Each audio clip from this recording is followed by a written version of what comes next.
story about maybe some shy young people. Maybe a common conflicts and their worries, but most classically, about their feelings.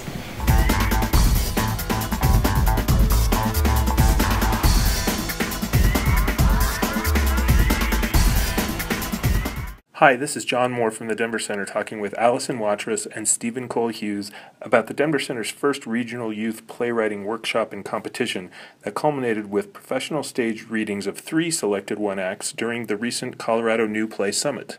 One, written by a 15-year-old freshman from Korea named Laurain Park, was chosen for full production on June 27th in the Conservatory Theatre.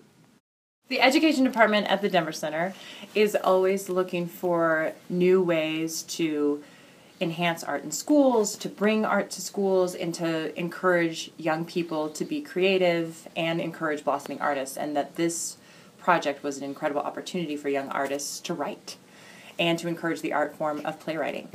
Corey is laying comatose in bed, wired to various medical instrumentation. His older cousin, Jake Barlow, sits somberly next to the bed. 6 months to the day. Happy anniversary to us, right? Happy anniversary to us, right? Here, I brought you something. 1,700 students were reached in the workshops. And how many submissions did you have? We had 75 entries, and then we narrowed that list down to 10 finalists. And then from those 10 finalists, we did 3 semifinalists, which were the 3 plays that all got public readings at the New Play Summit. And Laurain, definitely for you, because I think definitely hearing it for the first time, that ideas might come, like just you also be making notes. I think that's great that we learned something from this first read.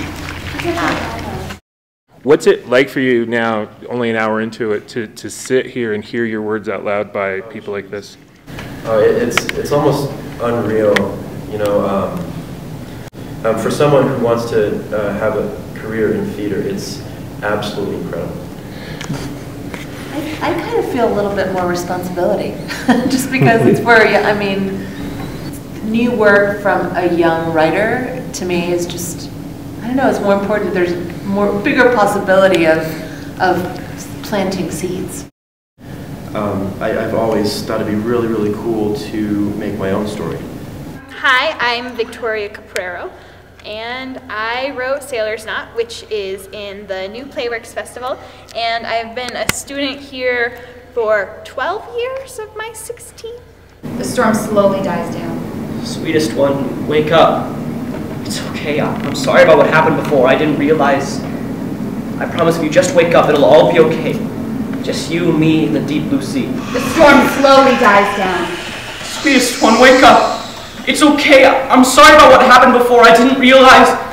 I promise if you just wake up, it'll all be okay. Just you, me, and the deep blue sea.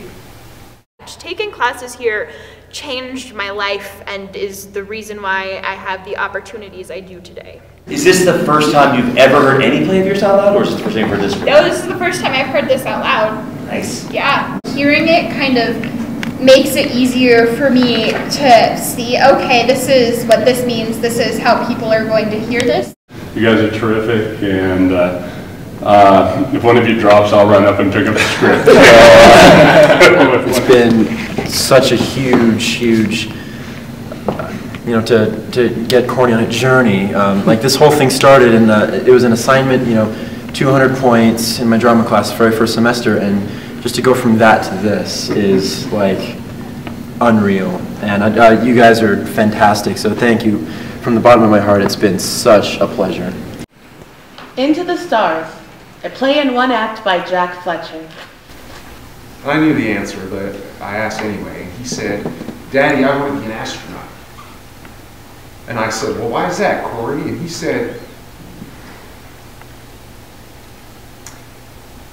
because astronauts go into the stars.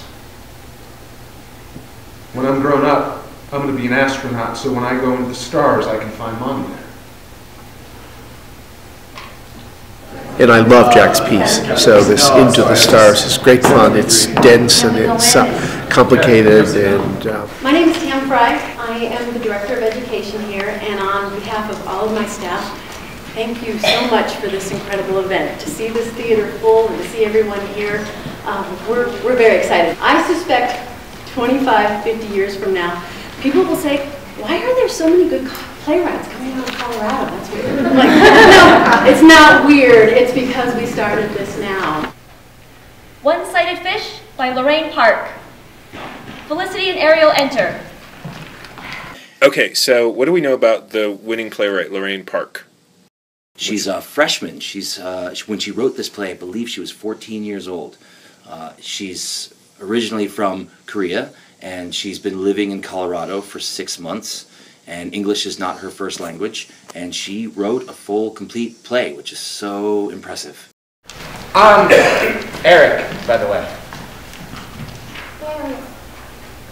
See you around.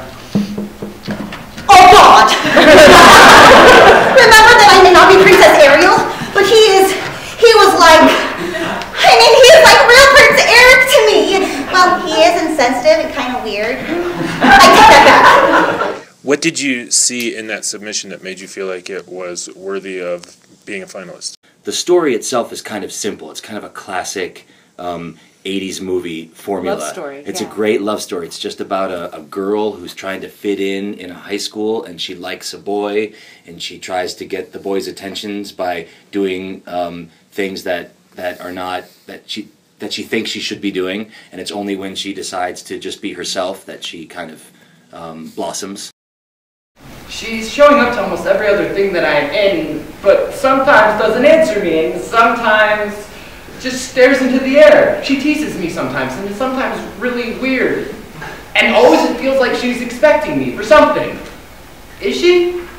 Her voice, because she doesn't speak English as her first language, she just has this really, really beautiful poetry. Her grammar and her syntax is not quite, it's a little bit off, and in that is the charm and the beauty of her writing. What were your impressions, Allison?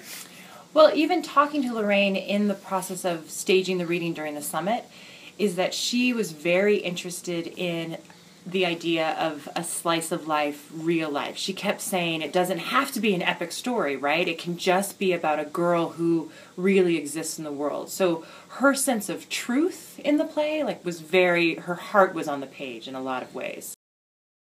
This is how I think differently from Princess Ariel. I can't actually risk all I have for just a certain feeling.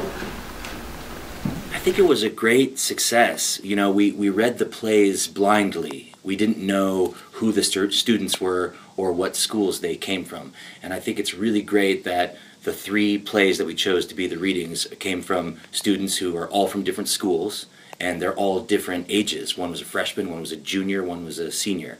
So it's really encouraging for next year. We expect that we'll have, double the number of submissions for next year. And I think the way that we've set it all up has worked well. So when you go into the performances, who do you want to be the audience for this production? Ideally, it's everybody. At that time, the summer programs at the Academy will be in full swing, so all of the teen students will have the opportunity to see it and hopefully encourage them to also start writing for next year. When you consider how kids grow up these days, how they're distracted by their electronic options, and to have people still want to put words on paper, to create plays that are done before live audiences, that could die out if we didn't nurture it.